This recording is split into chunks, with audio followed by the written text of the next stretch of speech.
Muchas gracias, señora presidenta. Señor presidente del Gobierno, señorías.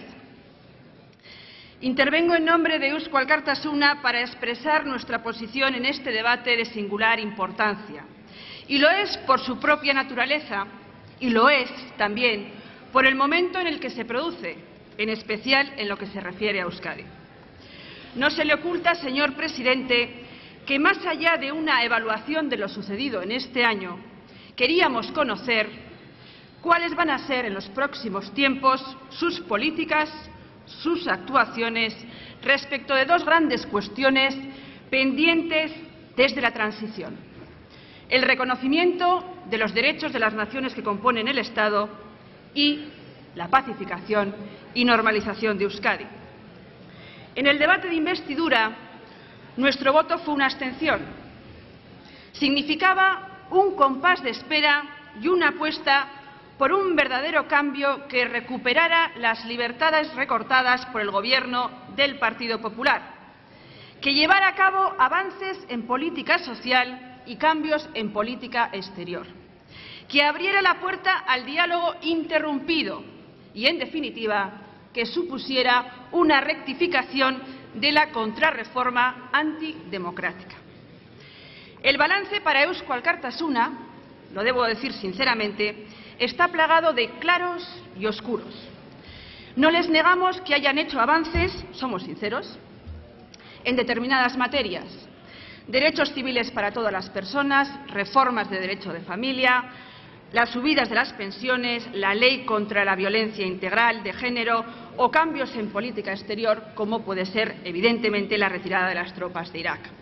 Han abierto las puertas al diálogo a la sociedad en general y, en particular, a los grupos parlamentarios.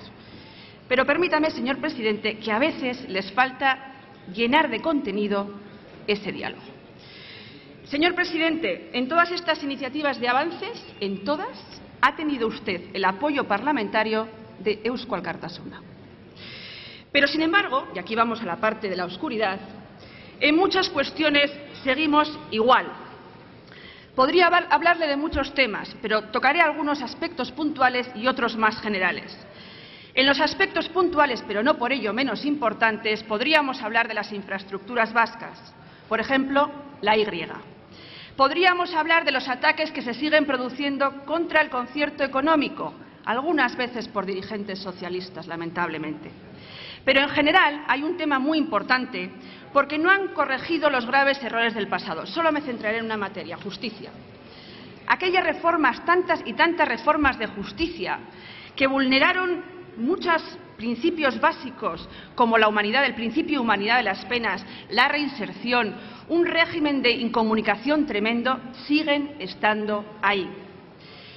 Y, por otra parte, en esa oscuridad, les tenemos que decir, lamentándolo, que han seguido aplicando la mal llamada, y digo mal llamada, ley de partidos, porque su finalidad nunca fue la regulación de los mismos, ahí está el tema de la financiación pendiente, sino lo que era y es un instrumento, por cierto, estéril, que solo ha supuesto una inadmisible restricción de la libertad de opinión, de expresión, en definitiva, del pluralismo político.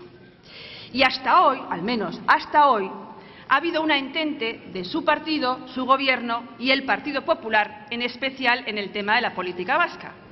Y les podría recordar 1 hora y cuarto de reunión para zanjar el tema de la propuesta del Parlamento Vasco presentada en esta Cámara el 1 de febrero por el lehendakari Ibarretxe. 1 hora y media de reunión.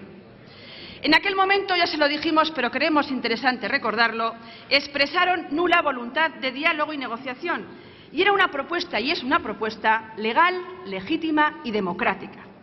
Era una propuesta, y es una propuesta, que trataba de regular la convivencia entre Euskadi y el Estado español de una manera respetuosa, de una manera basada en la libre asociación y, en definitiva, que pretendía resolver un conflicto secular. Fue una oportunidad perdida en aquel momento, pero esperamos se recupere.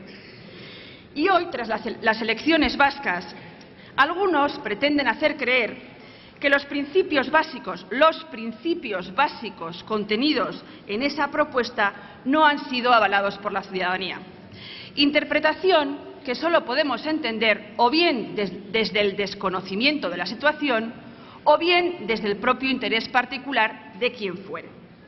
Y yo simplemente le voy a recordar algo que dije el 1 de febrero, que usted me va a entender perfectamente, como van a entender todos ustedes. Les dije que a la mayoría que avalaba aquella propuesta que traíamos, bien podían añadirse sectores que aún la consideraban insuficiente y que, por tanto, lo que en aquel momento podía ser admisible y posible, hoy, mañana, a lo mejor no lo será. Pero por seguir con el relato de políticas ancladas en el pasado y sobre todo injustas para con algunas ideas, por ejemplo las nuestras, tendríamos que hablar de ese pacto por las libertades que no sabemos si existe o no. Eso es algo que nos tendrán que decir ustedes. ¿Cree, señor presidente, y esto ya es una pregunta, si me permite, casi diría incluso personal, que puede seguir diciendo, mirándoles a los ojos a 463.873 personas que votaron el 17 de abril a la coalición PNV-EA, que ellos actuaron para conseguir con ETA objetivos minoritarios, xenófobos y excluyentes? ¿Usted le puede decir a esas 400 y pico mil personas, 40% de la población de la comunidad autónoma, que hicieron una política para conseguir un objetivo xenófobo y excluyente? ¿Lo cree realmente? Eso es lo que dice o insinúa el preámbulo del pacto.